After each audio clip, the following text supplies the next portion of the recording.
Now, every archetype has light and shadow. There are no good archetypes, there are no bad archetypes. All archetypes have 50% light and 50% shadow because consciousness is the balance of complementary opposites, right? So, within consciousness, we always must have an equal balance of light and shadow, and that exists within every archetype. To get into the four survival archetypes, think about the four survival archetypes almost like the four legs of a table that uphold your sense of safety, security, and survival. In a world moving faster than our minds were designed to handle, mental health is becoming one of the defining challenges of our time. Welcome to Mental Health in a Modern World with holistic health practitioner Greg Schmaus. After overcoming severe anxiety and OCD in his own life, Greg dedicated the past decade to helping others heal through a fully integrated approach to mental health, combining lifestyle coaching, psycho-emotional healing, mindfulness, and archetypal work. Over the years, he's facilitated thousands of sessions, guiding people back to peace, clarity, and a deeper connection with themselves. Each week, Greg shares powerful solo insights, conversations with leading voices in holistic healing, and immersive live coaching sessions that take you inside the healing process itself. New episodes every Friday. Follow the show and start reclaiming sovereignty over your mind in a modern world. Here's Greg. Welcome back to Mental Health in a Modern World. So, today we're going to take a deep dive into the four survival archetypes and the unconscious contracts that are very much at the root of our healing journey. So, these four survival archetypes were originally discovered by Caroline Myss, who's been a teacher of mine who I've studied with for many years. And these four survival archetypes, from her experience, from my experience working as a holistic health practitioner for the last 10 plus years, these survival archetypes are really at the root of the healing journey. No matter what it is that we're healing from, these four survival archetypes are really we could say, the foundational archetypes that we're all moving through discovering and healing to reclaim our sense of empowerment, our sense of freedom, our sense of sovereignty and agency within ourselves.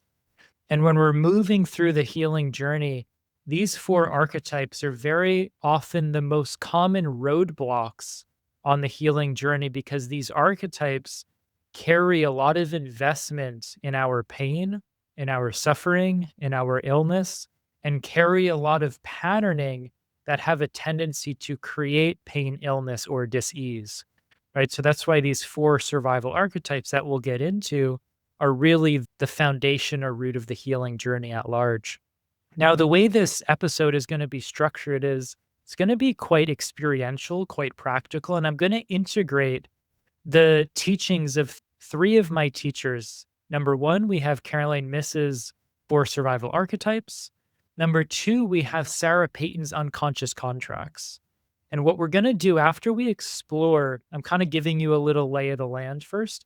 After we explore the four survival archetypes, then we're going to bring those archetypes into the work of unconscious contracts because all archetypes carry contracts within them, and we have contracts with our archetypes. So we're going to bring Sarah Payton's unconscious contract work into the archetypes, and then I'm going to guide you through a meditation based on Richard Schwartz's work of parts work and internal family systems to work with the parts of us that are carrying these contracts and expressing these archetypes, right? So we're going to take the beautiful work of these three magnificent teachers and we're going to integrate them into one immersive experience. And so we're going to start with exploring what an archetype is, and then we're going to dive into the four survival archetypes. So an archetype is a primal pattern. Archetypes are really the language of the psyche. Archetypes become the vehicles that we use to express ourselves and come to know ourselves in relationship to ourselves, others, and the world. Right? So archetypes are the vehicles, they are the modes of self-expression, and they become almost like the roles and identities that we take on within this physical incarnation to come to know ourselves. And all archetypes come together and find one another through mutual agreement, through resonance, and through contracts. For example, a mother and a child come together in an archetypal agreement. A student and a teacher come together with an archetypal contract. Even the hero and the villain come together with some archetypal contract and some agreement as to the roles that we're going to play in relationship to one another. And so all of these archetypes carry agreements and contracts, and they become the vehicles that we relate to one another through. They're how we come to know ourselves. Now, every archetype has light and shadow. There are no good archetypes, there are no bad archetypes. All archetypes have 50% light and 50% shadow because consciousness is the balance of complementary opposites, right? So within consciousness, we always must have an equal balance of light and shadow, and that exists within every archetype. And so to get into the four survival archetypes, think about the four survival archetypes almost like the four legs of a table that uphold your sense of safety, security, and survival. Energetically speaking, the four survival archetypes correlate with the root chakra, right? So the root chakra that exists down in your pelvis, your pelvic floor, resonates with the issues of safety, security, survival, tribal association, and anything that relates to your sense of I, your sense of survival, your sense of safety and security, and what you need to meet your basic needs, right? So that's the root chakra, kind of like the first floor, the foundation, and all of our survival archetypes live on the first floor, so to speak. Now, these archetypes are there to protect us, to keep us safe, to keep us secure, to keep us alive, not to thrive, but to keep us alive, which is an important distinction, and to protect us in this physical world and in this physical incarnation. Now, these survival archetypes, like we said, are not negative, 50% light and 50% shadow. And what we're doing is we're learning how to bring these unconscious archetypes more into our conscious awareness. Now, each of these four survival archetypes, we came to know them usually in the first 7 to 10 years of our life. So there's usually a moment where we're first introduced to that archetype, whether it's the child, the victim, the saboteur, the prostitute, and we create a contract or an agreement in that moment the first time we come into contact or express that archetype. And we'll unpack that a little bit more. So, like I just said a moment ago, the four survival archetypes are the child, the victim, the saboteur, and the prostitute. And we're going to go through them one at a time and unpack them a little bit further. The child archetype is the first one. And the reason I like to go to the child first is because we were all born a divine child, so we were one with everything, but we're also totally helpless, powerless, and dependent on a mother, father, or primary caregiver for our own survival. So initially as a child, we can't feed ourselves, we can't clothe ourselves, we can't bathe ourselves. We're totally dependent on mom, dad, or caregivers for our own survival.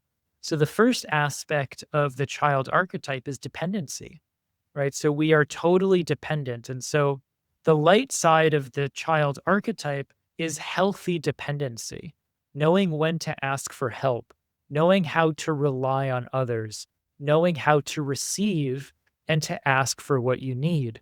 The other expressions of the light aspect of the child archetype is your innocence, your playfulness, your curiosity, your beginner's mind, your childlike nature. So the child archetype, even well into adulthood, should stay with you as that playful expression of you. So healthy dependence, playfulness, curiosity, and beginner's mind. The shadow aspect of the child archetype is when we stay dependent, we stay helpless, we stay powerless. We continue to look for other people, whether it's our mother, our father, a doctor, the government to take care of us, right? So we're outsourcing authority and we're outsourcing responsibility to some archetypal parent figure to take care of us and to take responsibility for us because we're not taking responsibility for ourselves. Now, the other shadow expression could also be not knowing how to ask for help. So, being overly independent and being resistant to any level of healthy dependency or interdependency. And so, the big question that we want to ask ourselves with the child archetype is, where do I find myself in the balance and on the spectrum of healthy dependence and self responsibility? Do I find myself overly dependent, not taking responsibility for myself? Or do I find myself overly responsible and I have a hard time with any dependency or asking for help or receiving? So that's the first thing I would invite you to explore is, where do you find yourself in the balance of healthy dependence and self-responsibility? So from the child archetype, we're now going to go to the victim. So the victim archetype represents our relationship with power and our relationship with boundaries. So we're first introduced to the victim archetype the moments that we feel victimized, the moments that we feel like something has power over us, whether we're being physically abused, verbally attacked, emotionally assaulted, someone's projecting onto us. Anytime there's a crossed boundary or something has power over us, we're introduced to the victim archetype for the first time. And so the light side of the victim is we use our power to exercise boundaries or to take action when we experience victimization, right? So the light side is we use our power, we express our power through boundaries and taking action anytime we're experiencing victimization to create safety for ourselves. That could be getting out of an abusive marriage, creating a boundary with someone, saying no to something. It could be physically pushing someone away if they're physically getting too close and asking them to give you space wasn't enough. So it's all about exercising your power through boundaries when there's some sort of victimization or assault. The shadow side of the victim archetype is when we use our powerlessness. So we use the victim role. So we use powerlessness as a source of power or control. So, for example, we might use the victim archetype as a means of getting emotional needs met. For example, when I was a child, I would use the victim archetype by using pain to get more love, empathy, or compassion from my parents, my father, who is a doctor, or whoever the available caregivers were. Right. So the first shadow of the victim is I use powerlessness, I use victimhood, helplessness as a way of getting emotional needs met, as a way of getting more attention, as a way of getting more love, empathy, or compassion. And so the victim archetype can use its own victimhood as leverage to get emotional needs met. In addition, the victim archetype can use its victimhood as a source of perceived entitlement and what I'm deserving of because of my suffering. A lot of times, the shadow victim feels deserving of some reward or feels entitled to some payout due to its own suffering. And we see this a lot personally in our lives. We see this a lot financially, a lot of times. And we see this a lot. This comes through a lot of religious imprints. A lot of this very often comes through the Abrahamic religions when you have a God of reward and punishment, right? So the God of reward and punishment in the Abrahamic religions very much gives rise to the victim archetype, right? So that would be the shadow expression of the victim, where we use our powerlessness to meet emotional needs, to attract a rescuer or a caretaker, or we use our victimhood and our suffering as a source of entitlement or leverage to feel deserving of some reward. Now, the victim always resides within what's called the victim triangle, which is the victim, the villain or perpetrator, and the rescuer. And no, this manifests in so many areas of our life. It's also called the drama triangle. It's also called the Cartman triangle. And so, for example, we might have a situation where we have an abusive father who's the villain, and the child sees mom as the victim, and the child tries to go be mom's rescuer, where the father is abusing the child. So the father's the villain, the child's the victim, and mom tries to be the rescuer. Or we might have a situation where, and this is not all shadow, there's light expressions of this. For example, if someone's house is on fire, we could say the fire is the perpetrator, the victims are the people in the house, and the firefighter is the rescuer. Or, someone is held hostage. So the people holding someone hostage would be the perpetrators, the hostages would be the victims, and the people, the special forces, the Navy SEALs, the military personnel, they would be the archetypal rescuer. So you see, this can express itself in light and shadow form. There's very obvious situations where there's a victim, a villain, and a perpetrator, but then there's a lot of unconscious ways in which this manifests. And a lot of times it starts to manifest just within our own being, where let's say you have low back pain and you start to perceive your pain as the villain or your body as the villain, and you start to see yourself as the victim. And all of a sudden you start looking for the doctor or the pill or the supplement or the cream or the injection or the surgery to be your rescuer.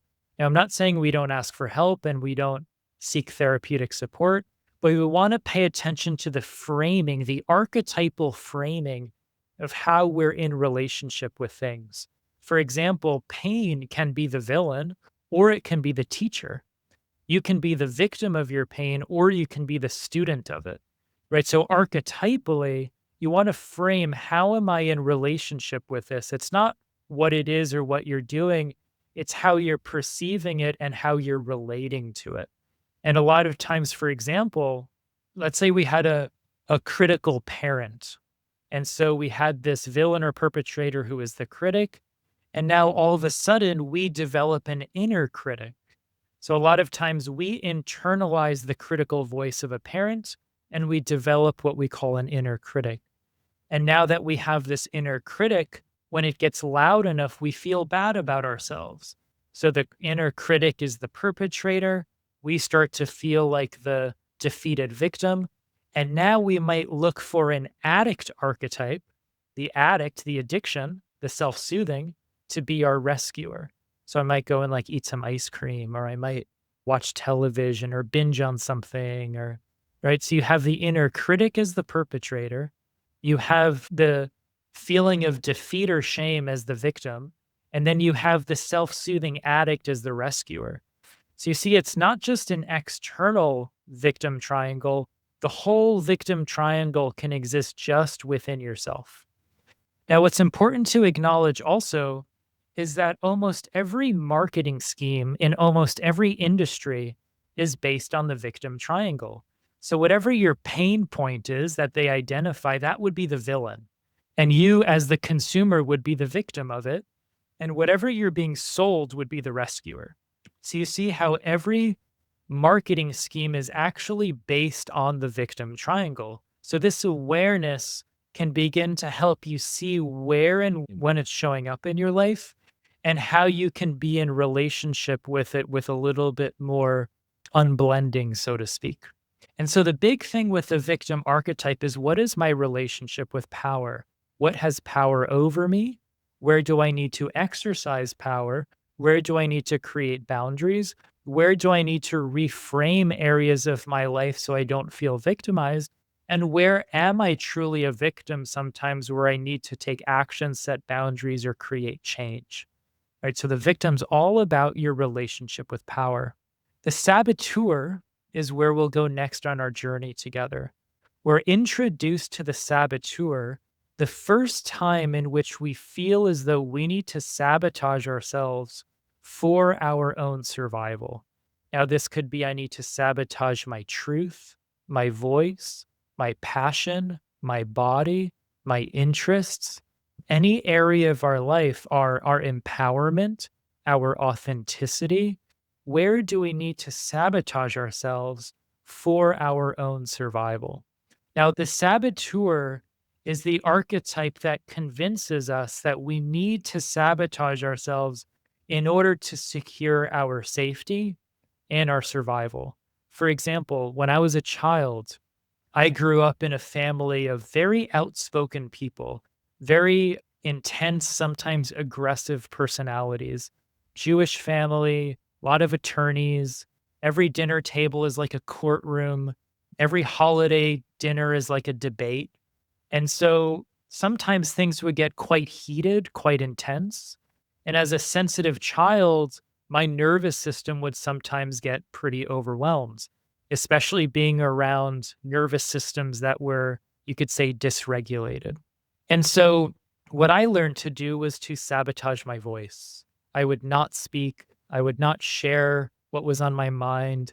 I would not express what my opinion was or what my experience of truth was in that situation. And so I would sabotage my voice for my own survival. So for me, the saboteur says you need to sabotage your voice and suppress your truth, not express how you really feel, what you believe about a situation or what your needs are, etc., in order to keep yourself safe from getting attacked, from getting persecuted, from getting judged. And so the saboteur was all there to preserve my safety around turning off or shutting down my voice. Now, the saboteur always shows up at moments of expansion, at thresholds, or moments of change or transformation. And the reason is because the saboteur is very often trying to protect us from the most empowered version of us. The saboteur likes to protect us from change. The saboteur would rather keep us in the coffin of our comfort zone or the familiar hell rather than the unfamiliar heaven, so to speak. So the saboteur always tries to maintain and keep the status quo because anything unfamiliar, any sort of change, any transformation or growth could be a threat to our own security. So the saboteur always tries to sabotage growth and transformation to keep the status quo. The saboteur says stepping into your power is not a good idea because everything will change. The saboteur does not like change. And so if I step into my power, what would change about my relationships? What would change about my marriage? What would change about my career, where I'm living? If I start following my heart, who might I disappoint? If I start listening to my soul, who might get triggered?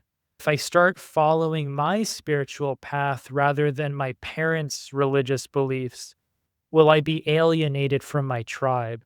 So you see how the saboteur is always calculating what might happen if I step into my power. And the saboteur will always try and sabotage the expansion in order to secure what's familiar, in order to secure your safety and your security. And so the other piece of the saboteur is what we call secondary gain. And this is the ways that we benefit from pain. For example, I used to work with a lot of chronic pain clients, let's say chronic low back pain, for example. Let's say I have a client that comes into me with chronic low back pain and they say, I really would like to get out of pain. And so I start asking them about their life. I start asking them about their work, about their relationships, about their childhood. And what you find out is they really don't enjoy their career. They have a terrible relationship with their boss. They're not happy in their marriage. And they're getting paid medical leave. So they're getting paid to take time away from the job that they don't like, the boss that they're getting abused by, and they're getting loving care, nurturing care, someone to listen, someone to see them, even someone to place therapeutic hands on them. So they're meeting emotional needs that they're also not meeting in their marriage. So you see, the secondary gain of their low back pain is so much greater than their desire for healing. And so there's almost like with the saboteur, there's like this cost benefit ratio that's being calculated all the time. And we will continue to sabotage ourselves if we see more secondary gain or benefit than we do any sort of cost, right? So once we see more cost and benefit, we change. But as long as the saboteur convinces us that there's more gain or benefit in sabotaging or carrying pain, we'll continue to do that, right? So you see how the saboteur relates to our deepest fear. What might change if I step into my power, if I transform, if I evolve, and what could potentially happen if I let go of my suffering? And there's secondary gain in the pain that the saboteur really convinces us to hold on to. And so the big question with the saboteur is, what am I afraid would happen? What would change if I stepped into the most empowered version of myself? And so now we're going to move to the prostitute. The prostitute relates to our relationship with self esteem, self worth, and our values. So the prostitute is the archetype of compromise and inner negotiation. The prostitute says, I will compromise my values to guarantee security. This could be physical security. This could be financial security. This could be social security. This could be emotional security. The prostitute says, I will compromise my values. I will sell myself and my integrity in order to guarantee security. For example, if I'm in relationship, the prostitute might become a people pleaser. I'm going to say what they want to hear. I'm going to do what they want me to do in order to guarantee that they're happy with me, that they're pleased with me, but at the expense of my own integrity, my own self-worth. So a people pleaser would be an example of the prostitute. Another example would be, let's say I really value nature and organic food, but Monsanto gives me a $5 million offer to work for them for a year. The shadow prostitute would forego my values and take the security. The light side, I would say, no, that's not in alignment with my values, and we stay in integrity. Another example would be, let's say we value nature. Let's say we value the health of animals. Let's say we're an animal lover. But when we go to the grocery store, we keep buying factory farmed meat to save a few bucks. That's an example of the prostitute where we're stepping out of integrity of our values and we're making a choice or a decision or spending money in ways that offers us a little bit of security, right? So you see how a lot of the prostitute is I forego my values to secure my safety and my basic survival needs. Now, there's a time and place to do that, but obviously we have to bring the unconscious prostitute into the conscious awareness to see if these are actually necessary or if these are unconscious patterns that we can begin to shift with our own light of awareness. Another example of the prostitute that I remember as a child is I remember my parents would give me some money to go to the movies with friends. And what I would do, they would expect change when I got home, but I would buy my friends movie tickets and I'd come home with no change and I'd make up some story as to why. And at the time, I was like, oh, I'm being a nice friend. I'm being cool. I'm being generous. But what was I really doing? I was buying their loyalty. And since the prostitute relates to self worth, self esteem, and value, I didn't have the self worth and self esteem at the time that they would want to be friends with me just for me. So I bought myself an insurance policy. Well, if I buy their movie tickets, there's a better chance, I'll kind of guarantee that they'll want to hang out with me again. So that was, by the time I was 12 years old, a perfect example of the prostitute. Now, lastly, the prostitute is the archetype that overrides our intuition, right? So we have an intuition that says to go be an artist, to go be a healer, to go do this or travel there, and the prostitute overrides it, especially if the intuition goes against our sense of security. So the prostitute is kind of like the archetypal gatekeeper of our intuition, and healing the prostitute is what gives us access to our intuitive self.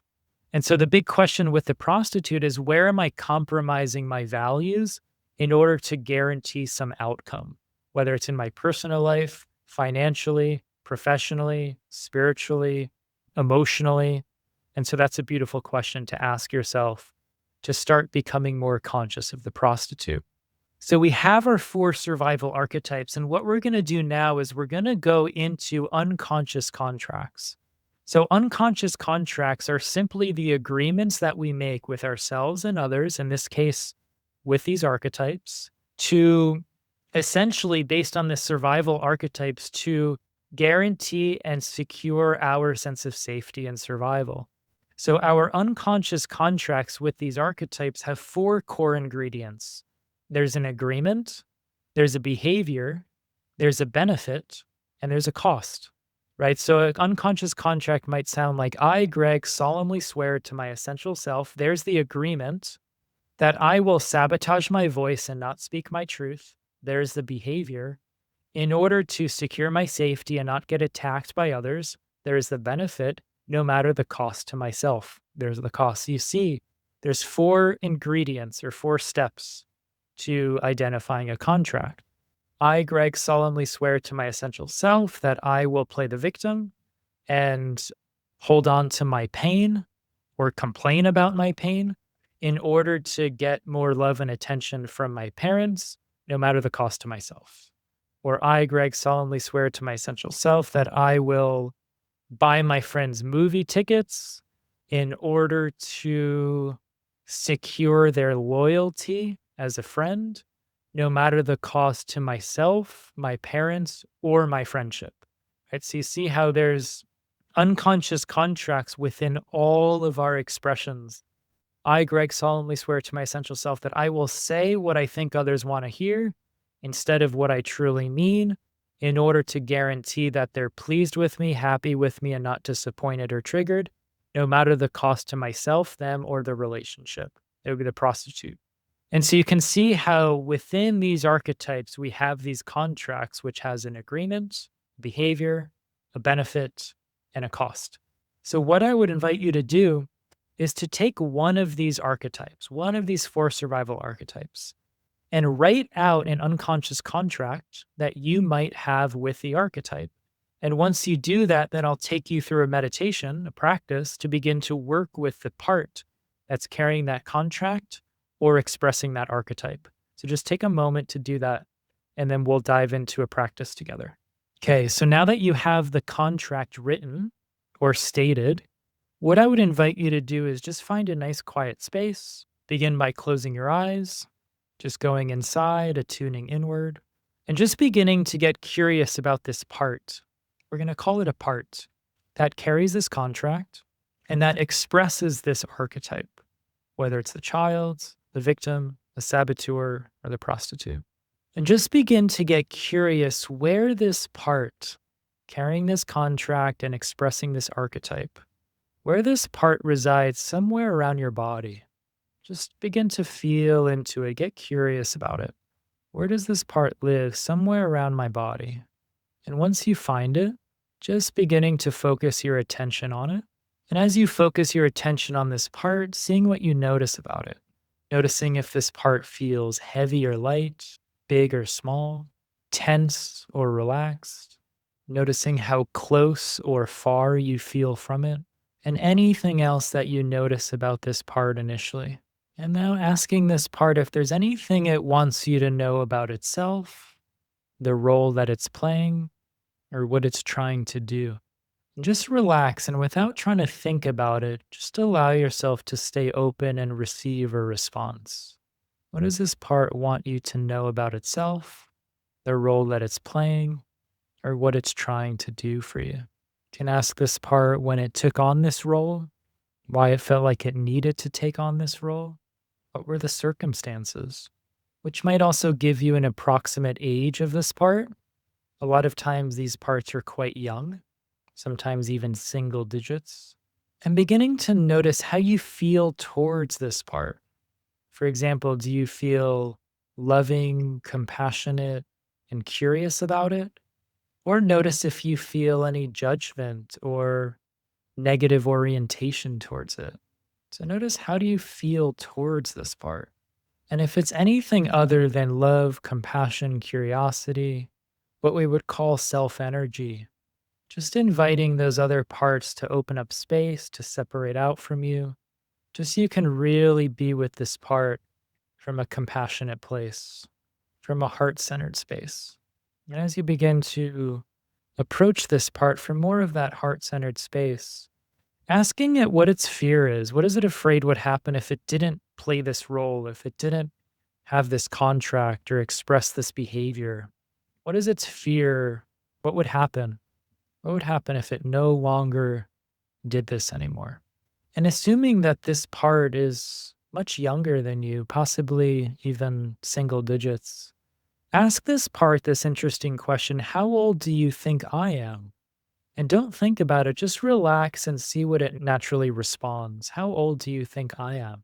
A lot of times, these parts believe that we're still around the same age as them, or think that we're much younger and underdeveloped than where we are currently in our life.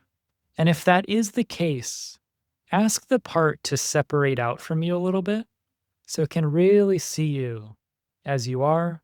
Let it know your age. Can really see that you've grown, you're matured, that you have a lot more self agency than you did back then when it took on this role. So notice how the part reacts to that. And then ask the part what it might need from you in order to begin to let go of this extreme role, in order to let go of this contract or expressing this archetype in this way. What would it need from you in order to be able to release this burden? And then I'd invite you to offer this part some gratitude for the role that it's played for you, which, as you can see, has been a protective role.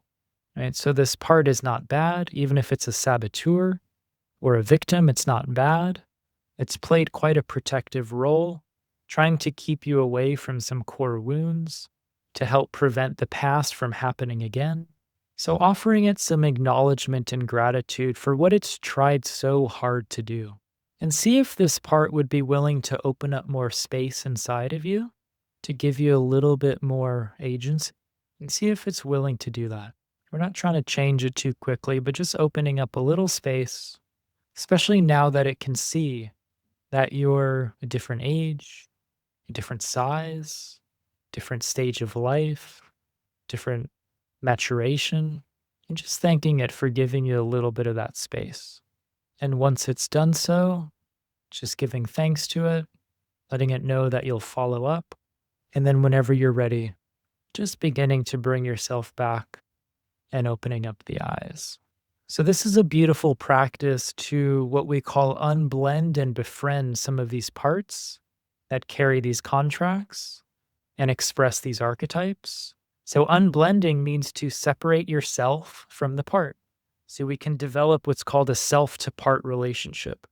And once we've done that, then we can befriend it, which means we see the benevolence of it.